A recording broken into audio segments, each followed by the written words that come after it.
Hey team, so this week has been insane. Also, I'm sorry if you hear Alba chewing down here, but I'm going to film a day in the life. We're gonna talk about, strength training alongside cancer, and I'm gonna show you a workout that I do, but I don't feel right just like posting a video like that this week, just living my day normally while all these families have to go through the most horrific times in their lives. I want to talk about Uvalde, so we're gonna do that, but I need to make some food, so I'm gonna talk about it while I make food, so let's go. All right, we're gonna make some eggs.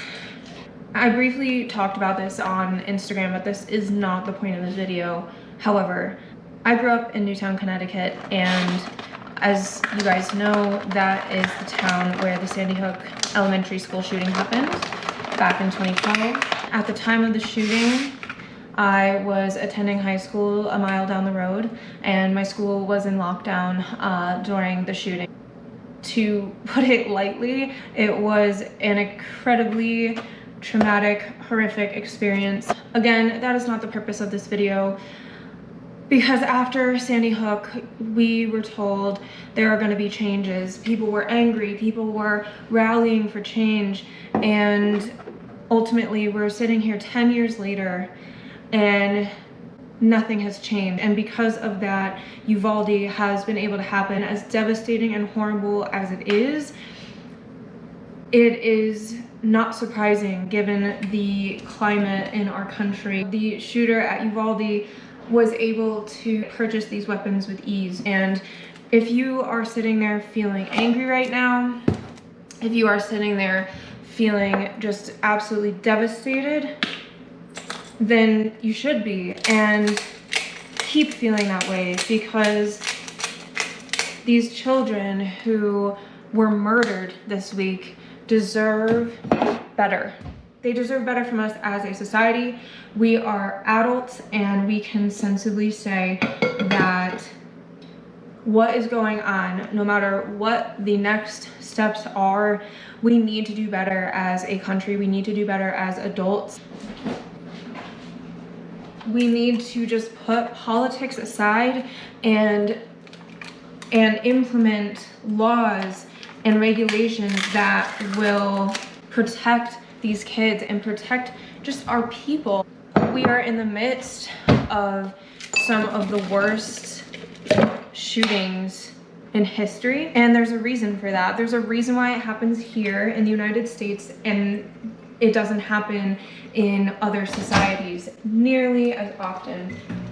And yes, you can argue that, oh, well, this could happen anywhere. Yes, it can happen anywhere, but it happens here so much more because of these, I shouldn't even say because of the laws here, because of the lack of laws here.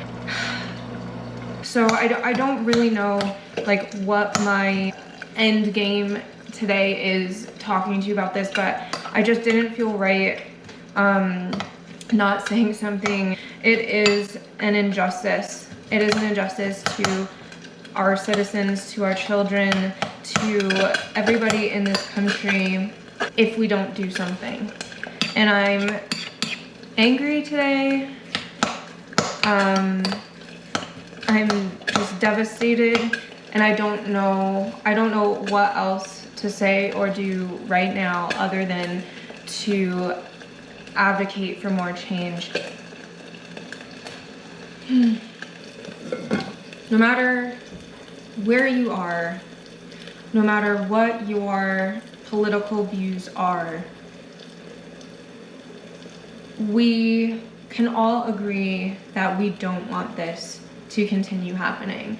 We can all agree that other countries who have implemented sensible gun laws see less shootings than we do here in the United States.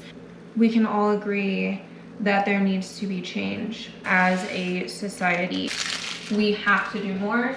So however you're feeling right now, sad, angry, both, keep holding on to those emotions. Remember how this feels right now, because for the countless families in general who have been impacted by gun violence, those feelings don't go away. because their loved ones aren't coming back. We get to hug our loved ones at the end of the day. We get to hug our loved ones tighter when things like this happen, but this stuff can happen anywhere. It can happen to me, it can happen to you. It can clearly happen anywhere. I urge you to try to put yourself into those people's shoes. Hold on to these emotions that you are feeling right now, these super raw emotions, and use that to advocate for change. And that is all. I don't know what else to say, but thank you so much for listening. This is definitely different from my normal content, but I really just felt the need to say something today. So anyways, back to normal content next week, but this week just didn't feel right. Thank you.